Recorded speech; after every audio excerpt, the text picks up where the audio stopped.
Hey guys, welcome back to my channel RG classes. आज मैं आपके लिए कॉन्सेप्ट लेकर आई हूँ इंटेलिजेंस का। सो ये एक स्टूडेंट की डिमांड पर मैं वीडियो बना रही हूँ जिसमें मैं आपसे थियोरीज डिस्कस करूंगी इंटेलिजेंस की। बट इंटेलिजेंस की थियोरीज डिस्कस करने से पहले हमें ये पता होना चाहिए कि इंटेलिजेंस क्या होता है। Okay, so let's start. देखिए, इंटेलिजेंस जो ये फर्स्ट जो हमारी ये टर्म है, ये फ्रांसिस गैल्टन ने इंट्रोड्यूस किया था। ओके, जो फर्स्ट टर्म है हमारी इंटेलिजेंस, इसको पहली बार फ्रांसिस गैल्टन, खाली पेपर में गैल्टन भी आपको शो हो सकता है, उन्होंने इस थ्योरी को इंट्रोड्यूस किया था, इस कॉन्सेप्ट को इंट्रोड्यूस किया था। ठीक है। और जब भी कोई भी नई चीज इंट्रोड्यूस की जाती है, वे किसी न किसी इन्फ्लुएंस में आकर इंट्रोड्यूस की जाती है। तो वे किस, यानी जब वे इंटेलिजेंस का कॉन्सेप्ट लेकर आए तो वे किसके इन्फ्लुएंस में लेकर आए? उनकी half cousin Charles Darwin. Okay, so Galton ने क्या बिलीव किया कि intelligence was a real faculty. मैं भी एक्सप्लेन भी करूंगी इसको। Intelligence was a real faculty with the biological basis that could be studied by measuring reaction times to certain cognitive tasks. ये क्या कहना चाहते हैं कि जो इंटेलिजेंस है, गेल्टन क्या बिलीव करते हैं कि जो इंटेलिजेंस है इसका मतलब होता है कि जब बेबी बोर्न होता है, जो वे अपने पेरेंट्स से लेता है, जो एबिलिटीज भी अपने पेरेंट्स से लेता है। आपने पढ़ा होगा हेरिडिटी का चैप्टर, ठीक है। तो जब ये कोई भी चीज अपने पेरेंट्स से, अपनी पेरेंट्स से जब ये क्वालिटीज लेता है, एबिलिटीज लेता है, यानी बायोलॉजिकल बेसिस होती है हमारी इंटेलिजेंस, ये इनबोर्न होती है। ठीक है। सो यहाँ पर यही बात की गई है, ये इनबोर्न होती है, बायोलॉजिकल बेसिस। यहाँ पर इसका मतलब सिर्फ यही है कि हेरिडिटी के थ्रू जब एक बच्चे के अंदर स्किल्स ट्रांसफर होती है, ऑफस्प्रिंग में जब स्किल्स ट्रांसफर होती है थ्रू पेरेंट्स, ओके, जो एबिलिटीज ट्रांसफर होती है। सो एक बात यहाँ पर ये कही गई है, एंड दूसरी क्या कही गई है कि कोई भी जब ऐसा टास्क दिया जाता है जो कोग्निशन से हमारे माइंड से रिलेट करता है, यानी उस टास्क को करने के लिए वो हमें अपने कोग्निशन लेवल का यूज करना होता है, तो वो उस टास्क को कितनी जल्दी कंप्लीट कर पाए उसको मीजर करना, उसके रिएक्शन टाइम को मीजर करना, उसके कोग्निटिव टास्क की कंपैरिजन। गैल्टन यहाँ पर ये भी मेजर करते हैं, जिससे जब भी हम कोई चीज़ इंट्रोड्यूस करते हैं तो हम बहुत सारी चीज़ों का एक्सपेरिमेंट करते हैं। तो यहाँ पर जो ब्रिटिश साइंटिस्ट है, गैल्टन ने मेजर किया किसका? हेड साइज ब्रिटिश साइंटिस्ट का और ऑर्डिनरी सिटीजन। यहाँ पर हमने टू पर्सन लिए, ब्रिटिश साइंटिस्ट लिए गैल्टन ने, और एक लिए ऑर्डिनरी सिटीजन, यानी ब्रिटिश जो साइंटिस्ट है, वैज्ञानिक है, और जो बिल्कुल आम आदमी है, ऑर्डिनरी जो सिटीजन है, दोनों के हेड साइज को मेजर किया कि क्या हेड साइज का कोई इफेक्ट पड़ता है इंटेलिजेंस पर। बट गैल्टन को कोई भी रिलेशनशिप नहीं मिला हेड साइज और इंटेलिजेंस के बीच में। So intelligence is a key construct employed to know how individuals differ from one another. ये एक बहुत इंपॉर्टेंट पॉइंट है। इंटेलिजेंस एक बहुत इंपॉर्टेंट कंपोनेंट है जो यूज किया जाता है ये जानने के लिए कि एक इंडिविजुअल दूसरे इंडिविजुअल से डिफर कैसे करता है। It also provides an understanding of how people adapt their behavior according to the environment they live in. जो इंटेलिजेंस का कॉन्सेप्ट है, ये हमें ये समझने की भी कोशिश, जो इंटेलिजेंस जो ये टर्म है, इससे हम ये भी समझने की कोशिश करते हैं कि एक पीपल, यानी जो पीपल होते हैं, वे किस तरीके से अपने बिहेवियर को अडोप्ट करते हैं बदलते एनवायरनमेंट के साथ। देखिए, जब एक बच्चा, जब एक बेबी बोर्न होता है तो वे फाइनली एनवायरनमेंट के अंदर आ जाता है। ठीक है, उसकी एनवायरनमेंट के साथ डायरेक्ट इंटरेक्शन होनी स्टार्ट हो जाती है। तो वे एनवायरनमेंट में अपने बिहेवियर को किस तरीके से अडॉप्ट करता है, इस चीज को समझने में भी इंटेलिजेंस एक बहुत इंपॉर्टेंट टर्म है। ओके, जो साइकोलॉजिकल नोशन है इंटेलिजेंस को लेकर, जो एक नोशन, मतलब आप कल्पना भी कह सकते हैं, ठीक है, साइकोलॉजिकल जो नोशन है इंटेलिजेंस की, वे बिल्कुल क्वाइट डिफरेंट, इस क्वाइट थोड़ी सी अलग है अगर हम बात करें कॉमन सेंसिकल नोशन से। While watching an intelligent person, we are likely to see attributes like given below in this picture. देखिए क्या कहा गया है कि जब भी हम किसी इंटेलिजेंट पर्सन को देख रहे होते हैं तो हम उसमें मोस्टली यही फीचर्स देखना चाहते हैं। ठीक है, जैसे आप पिक्चर में देख रहे हैं। Okay, so intelligence can be defined as, Oxford dictionary कहती है, इंटेलिजेंस वो पावर होती है जिसमें आप रिसीव कर सकते हैं चीज़ों को, लर्न करते हैं, अंडरस्टैंडिंग एंड योर नोइंग। ये सारी चीजें आपकी इंटेलिजेंस पर बेस है। अल्फ्रेड बिनेट क्या कहते हैं कि ये इंटेलिजेंस को किस तरीके से डिफाइन किया गया है कि जब आप किसी चीज को बहुत अच्छे तरीके से जज कर पाते हैं, समझ पाते हैं, अंडरस्टैंड कर पाते हैं, उसको रीजन कर पाते हैं कि ऐसा क्यों, तो यानी आपके अंदर वो इंटेलिजेंस, वो एबिलिटी, वो इनबोर्न एबिलिटी आपके अंदर है, इनेट क्वालिटीज आपके अंदर वो है। Okay, Alfred Binet began administering intelligence test school as children. वही बात आ गई यहाँ पर, जो एल्फ्रेड बिनेट है इन्होंने गाइस यूनिफैक्टर थ्योरी भी दी थी, यानी सिंगल फैक्टर थ्योरी भी इन्होंने दी थी इंटेलिजेंस पर, वो हम आगे डिस्कस करेंगे। तो उन्होंने इंटेलिजेंस टेस्ट स्टार्ट किया, किसके ऊपर किया इंटेलिजेंस टेस्ट, आईक्यू टेस्ट किस पर किया, स्कूल, यानी जो बच्चे स्कूल जाते थे उनके ऊपर, फ्रांस में ये टेस्ट किया। इनका यहाँ पर क्या गोल था, इनका गोल था मीजर करना, इनका गोल था develop a measure that would have determine differences between normal and subnormal children. यानी यहाँ पर इनका गोल जो था टेस्ट करने का, यहाँ पर इनका गोल ये था कि वे उन मीजर्स को डेवलप कर सके जिसके थ्रू ये चीज डिटरमाइन की जा सके कि नॉर्मल और सब नॉर्मल चिल्ड्रन के बीच में क्या डिफरेंस है। ओके, ये एल्फ्रेड बिनेट के अकॉर्डिंग मैंने यहाँ पर डेफिनेशन को एक्सप्लेन किया।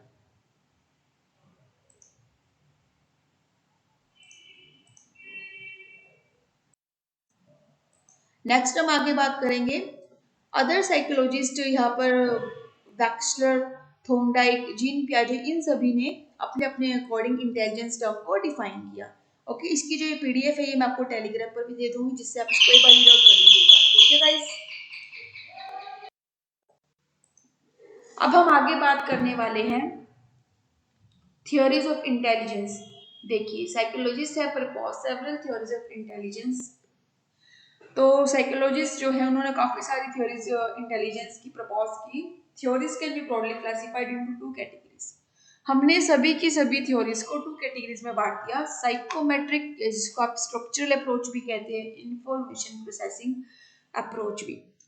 साइकोमेट्रिक अप्रोच क्या होती है पहले इसके बारे में हम देखते हैं, फिर हम पढ़ेंगे इंफॉर्मेशन के बारे में। Okay, psychometric approach consider intelligence as an aggregate of abilities, यानी जब एक पर्सन में कॉम्बिनेशन ऑफ एबिलिटीज, यानी बहुत सारी एबिलिटीज का जो एग्रीगेशन है, कॉम्बिनेशन है, उसको साइकोमेट्रिक अप्रोच कहते हैं।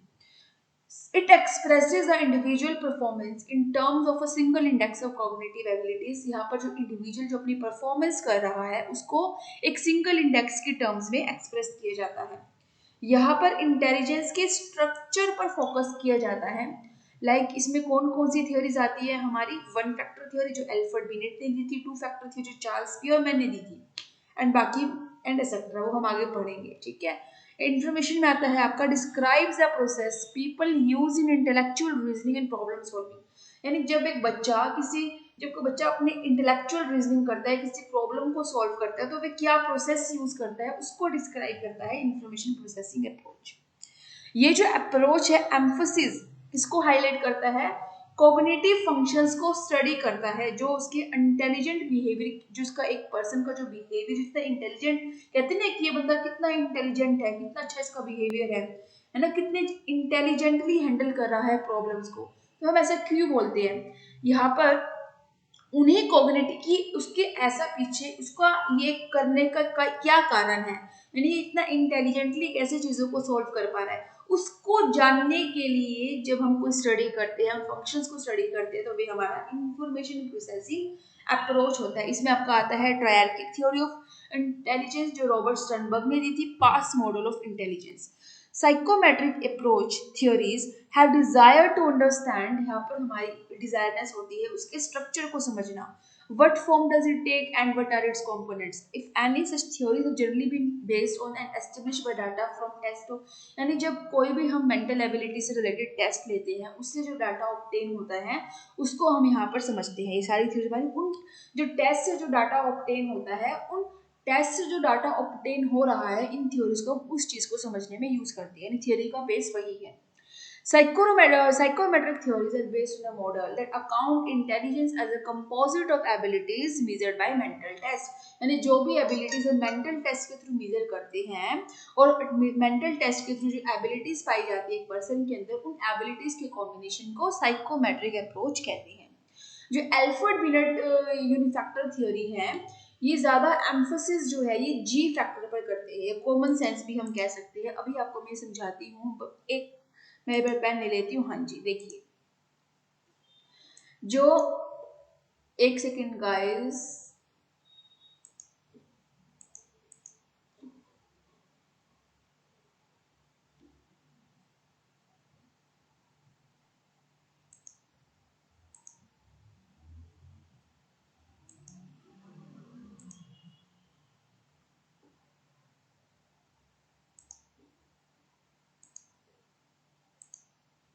देखिए जो अल्फ्रेड बिनेट है ये ज्यादा फोकस करते हैं जी फैक्टर पर, जनरल फैक्टर पर।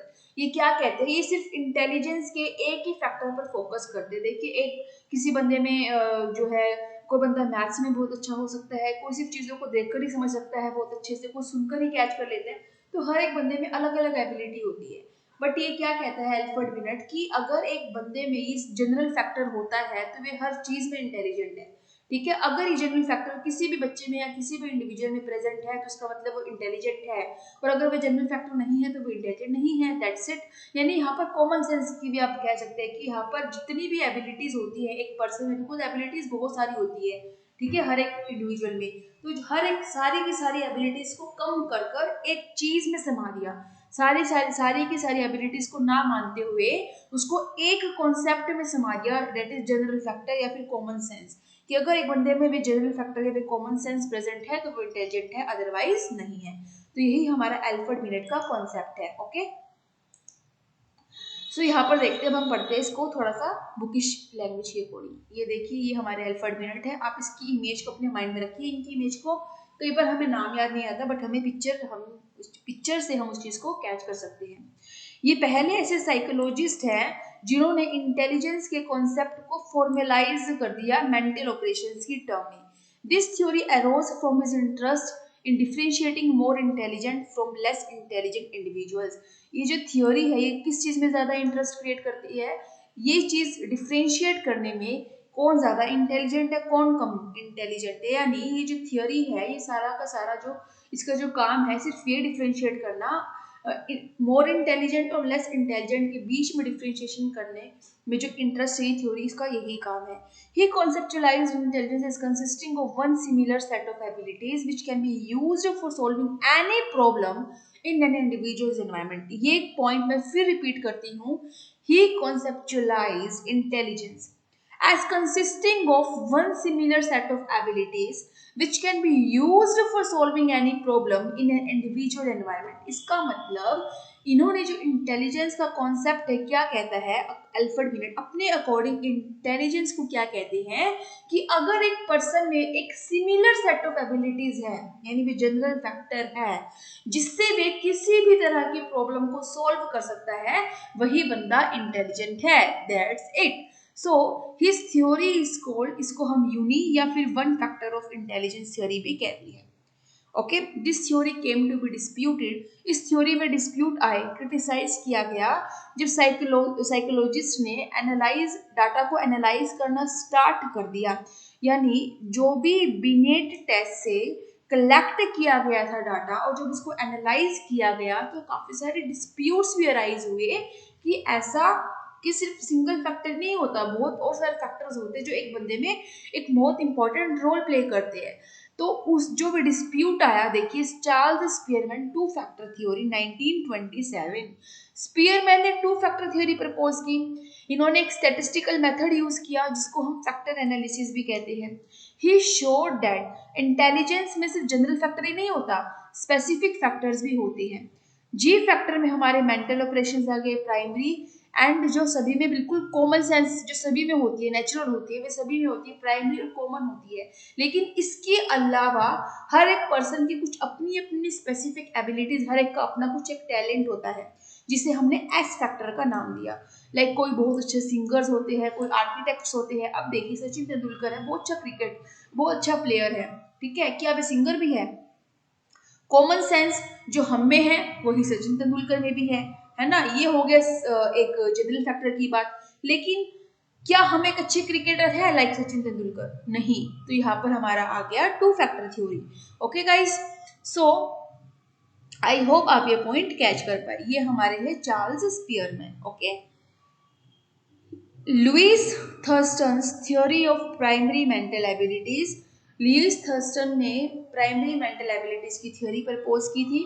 ये क्या कहते हैं कि इंटेलिजेंस में हमारी 7 तरह की प्राइमरी मेंटल एबिलिटीज होती है जो एक दूसरे पे सारी इंडिपेंडेंट, यानी हर कोई एक दूसरे से किसी न किसी तरीके से रिलेटिवली इंडिपेंड करती है। देखिए प्राइमरी मेंटल एबिलिटीज कौन कौन सी हमारी हो सकती है। वर्बल कॉम्प्रिहेंशन की, आप वर्ड्स को, कॉन्सेप्ट्स को, आइडियाज को किस तरीके से ग्रैस्प कर रहे हो। आपकी न्यूमेरिकल एबिलिटीज, आप कितने अच्छे तरीके से, कितनी स्पीडली आप या कितनी एक्यूरेटली आप न्यूमेरिकल ऑपरेशंस कर पा रहे हैं, कंप्यूट या कैलकुलेट कर पा रहे हैं चीज़ों को।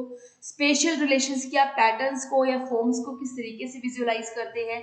आपकी परसेप्चुअल स्पीड कि आप डिटेल्स को परसीव करने में आपकी स्पीड कितनी है। वर्ड फ्लुएंसी, ठीक है, आपकी मेमोरी, रिकॉल करने में इंफॉर्मेशन, इंडक्टिव रीजनिंग, ठीक है। तो ये हमारी 7 तरह की प्राइमरी मेंटल एबिलिटीज जो लीज थर्स्टन ने प्रपोज की है।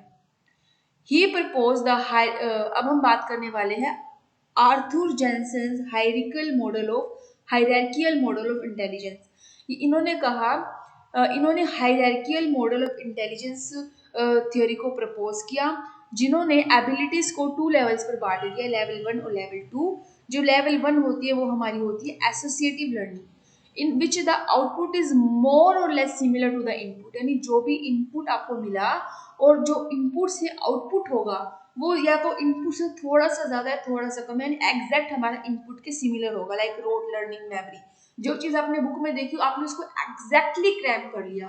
सो दैट इज आपने जो इनपुट लिया आपका आउटपुट उससे थोड़ा सा ज्यादा या थोड़ा कम, यानी आपको या तो बहुत अच्छा लर्न हो गया, आपने जो बुक में से क्रैम किया आपको थोड़ा सा एक्स्ट्रा चीजें माइंड में चली गई।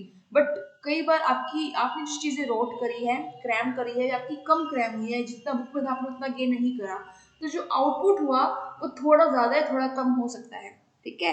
कॉग्निटिव कॉम्पिटेंस, इसमें आपकी हाई ऑर्डर स्किल्स आती है जिसमें आप इनपुट को ट्रांसफॉर्म करते हैं, कन्वर्ट करते हैं एक इफेक्टिव आउटपुट के अंदर। सो आई होप गाइज ये भी आपको अच्छे से क्लियर हो गया। बाकी हम चलिए मैं ये भी करा देती हूँ आपको, JP Guilford structure of intellect model भी आपको मैं अच्छे से करा देती हूँ। कल हम बात करने वाले हैं इंफॉर्मेशन प्रोसेसिंग अप्रोच के बारे में।